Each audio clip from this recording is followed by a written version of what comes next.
For the repair of the Alfa Laval EPC50 OP, the following procedures were necessary: replacement of various electronic components and general cleanup of the unit.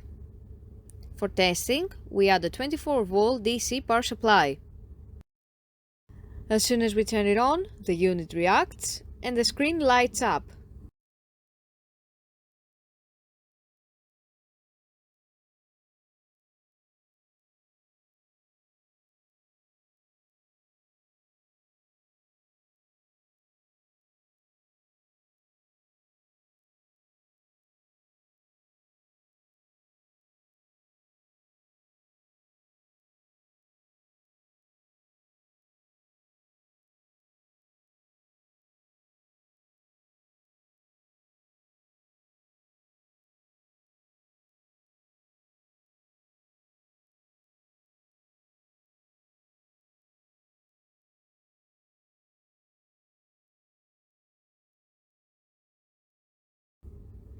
The error message is due to lack of additional units, so no further testing is possible.